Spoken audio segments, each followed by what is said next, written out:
Ini Mas Ratu kalah sama kadernya gitu loh. Mulailah ketika kalah itu mulai kecewa lah. Akhirnya dipecat. Dari situ dipecat memperlihatkan bahwa saya lebih kuasa dari presiden-presiden nih. Mantan presiden 2 kali juga saya pecat. Dan yang lain-lain juga dipecat. Ya. Ya. Jadi memang yang tidak nurut-nurut itu yang menurut saya tidak taklid ya. Kalau perbedaan pendapat itu kan biasa. Tapi ya dengan kekecewaan, kemarahan itu bertambah terakumulasi ketika Jokowinya menang. Calonnya menang, nggak terima. Ya kan? Nah itu yang menurut saya perspektif yang kita lihat dari sejarah. Ya kalau saya lihat Jokowi sebagai kader PDIP yang sukses melebihi ketua umumnya, ya itu harus dihargai dan diberikan suatu tempat sebagai reward gitu. Karena Jokowi itu masih jauh lebih muda. Ini kalau kayak main bola di Liga Primer, itu kan wajar aja. Partai-partai lain ingin mengambil dia itu wajar. Saya melihat potensi dia masih besar. Ya, misalnya Golkar udah ada proksinya kan Bahlil gitu loh. Menurut public information yang kita lihat Bahlil kan proksinya dia. Tapi semua juga ingin kalau Jokowi mau bergabung, karena Anda bayangkan kalau sebuah partai dengan Jokowi ikut kampanye terus belusukan itu akan menaikkan suaranya di tahun 2029. Yang menarik ke depan nanti kan pertempuran 2029. Iya. Itu pertempuran siapa? Apakah Jokowi berhenti masuk kotak? Saya kira Jokowi masih terus akan maintain popularitas dia. Nah, buat Pak Jokowi pemecatan ini sebenarnya kabar sukacita atau duka cita sebenarnya Pak untuk Pak Jokowi? Begini Pak, kalau orang divonis pengadilan apapun kriminal, korupsi, pembunuhan, pelanggaran hukum, ya itu dia punya citra akan rusak, ya. Nah, Jokowi dipecat PDIP yang nampung banyak, yang mau nampung banyak dan mereka melihat bahwa Jokowi itu bukan kriminal. Nah ini bedanya loh, ya kan? Karena memang sebagai penyandang hak prerogatif memiliki hak memecat 2 periode presiden itu kan hebat. Kita melihat hak wewenangnya memecatnya aja gitu loh. Kamu boleh presiden 2 periode, iya, gue yang pecat lo. Iya, gitu. Ada unsur gitu-gitunya ya Pak ya? Iya, buktinya apa? Partai lain welcome Jokowi. Silahkan Pak kalau mau. Ada semua P3, Gerindra sendiri, lalu Golkar, dan lain sebagainya.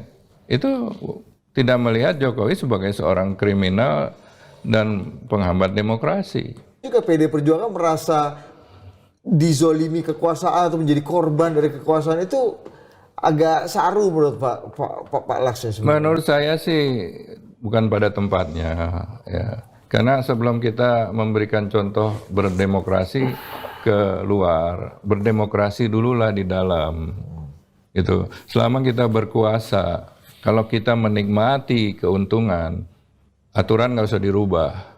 Tetapi ketika aturan itu memakan kita, baru ribut. PDIP belajar ya kekecewaan karena tindak pengalaman dia dan kekuasaan dia tidak gunakan untuk memperbaiki sistem, tapi menikmati sistem. Tapi ketika seperti bumerang, sistem itu menghantam dan menderita kekalahan, baru marah-marah. Kalau saya lihat ada bagusnya, jadilah oposisi.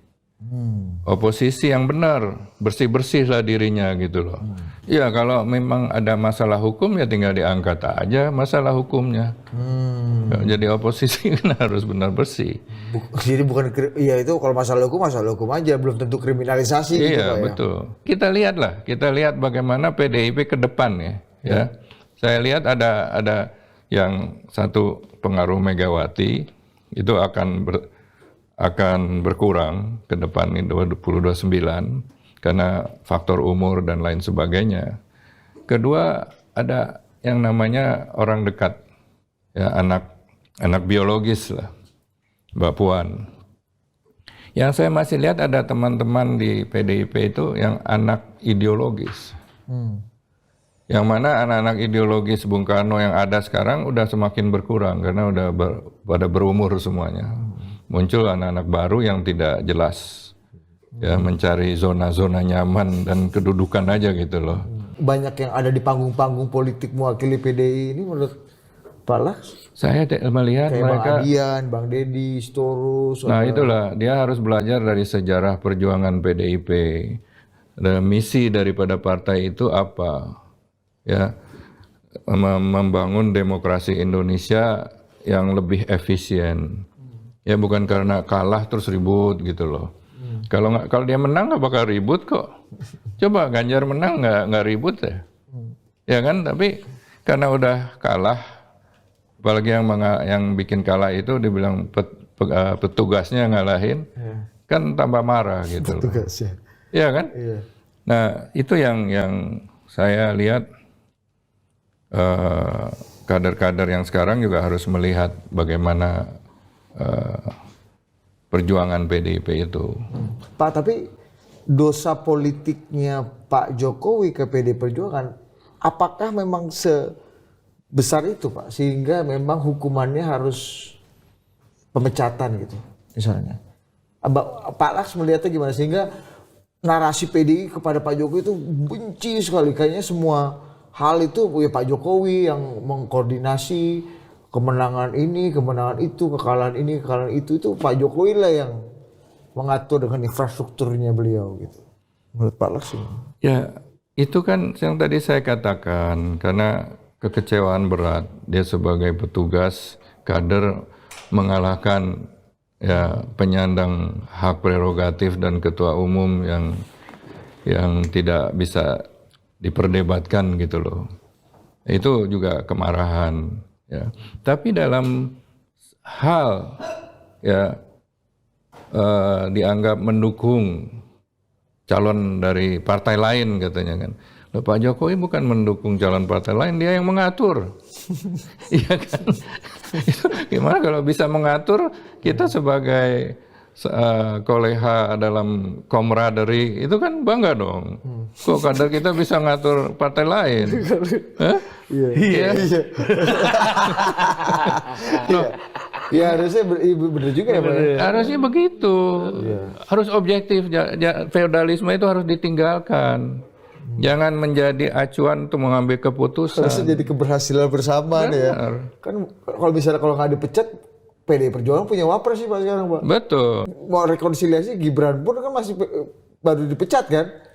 Kalau nggak dipecat punya wapres PDI sekarang kan. Betul. Betul. Jadi memang ada sentralistik egoistik yang sangat kental di sana, dan pengikut-pengikutnya itu ya udah taklid aja. Siapa Bu Mega? Yang anak-anak kader PDIP yang baru-baru ini.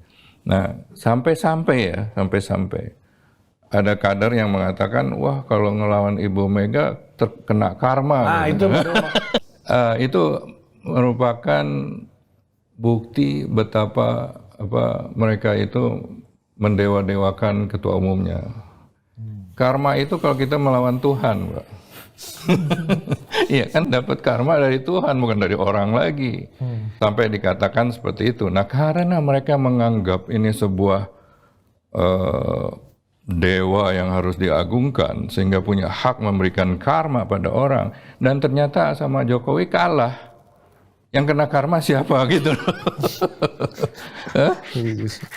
Lepas dari caranya macam-macam ya. Sekarang dikatakan Ini kok sadis tapi agak bener. Jokowi sebagai petugas partai menang, ya, tapi tidak diberikan reward, malah diberikan punishment. Anda kalau memimpin total politik, kalau rugi terus kan dipecat dong sama pemegang saham lain. Iya, masa saya percaya diri saya. Iya, Ya, betul. atau kita bubarin aja Ya, Pak, bubar gitu lah. kan ya. Artinya apa?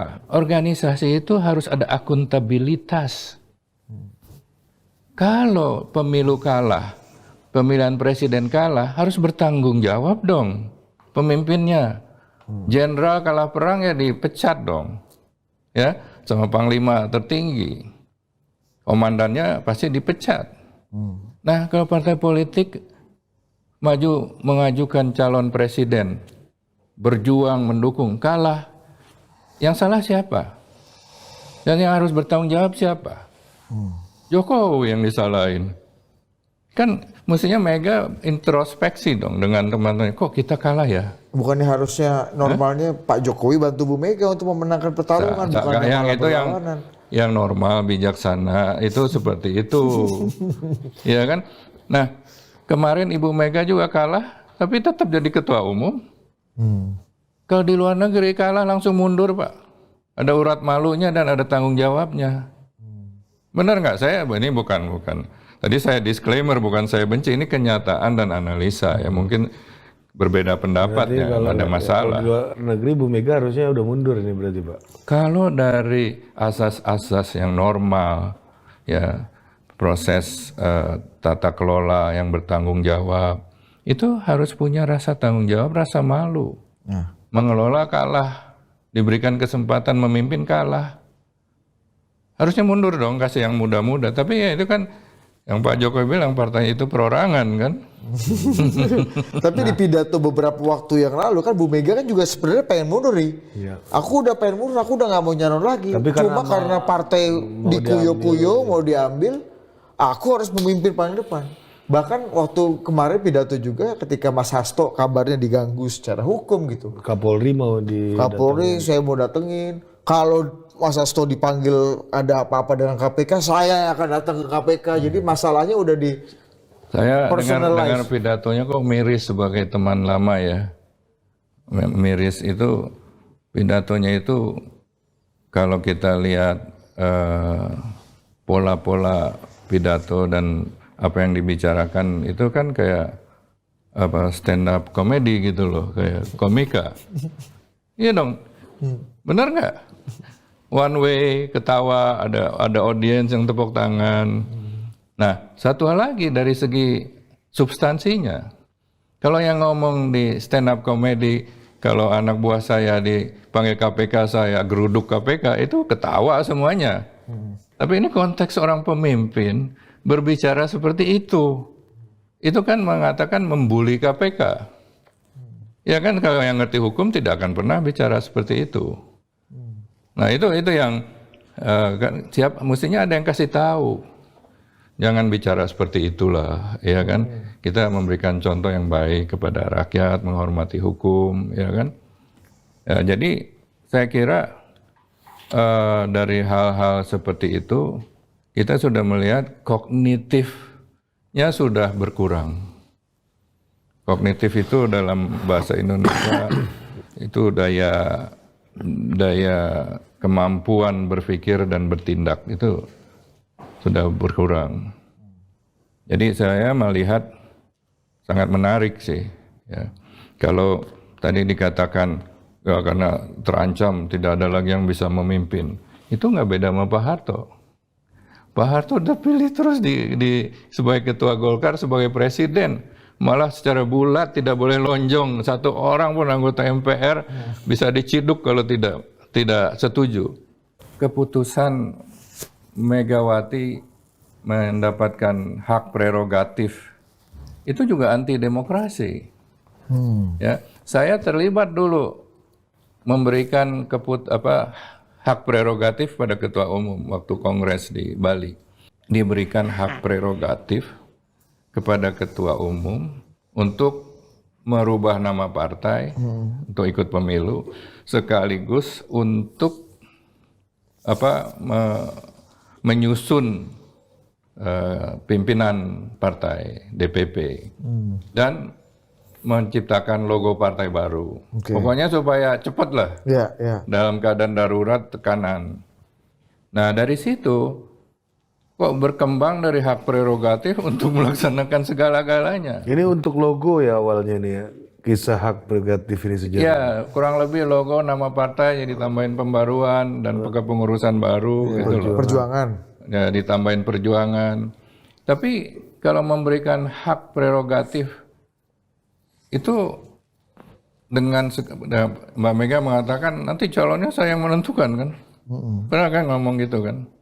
Nah, hak prerogatif itu seperti apa yang dimiliki oleh Pak Harto dulu.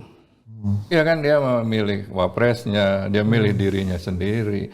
Tapi Pak Harto tidak pernah gembar-gembor saya pemegang hak prerogatif. Dia dengan cara seolah-olah demokratis gitu loh. Disuruh ini, suruh itu. Ada Akhirnya perwakilan, ada rapat, ya ada ke dia apa. juga gitu loh. Jadi nggak beda gitu loh.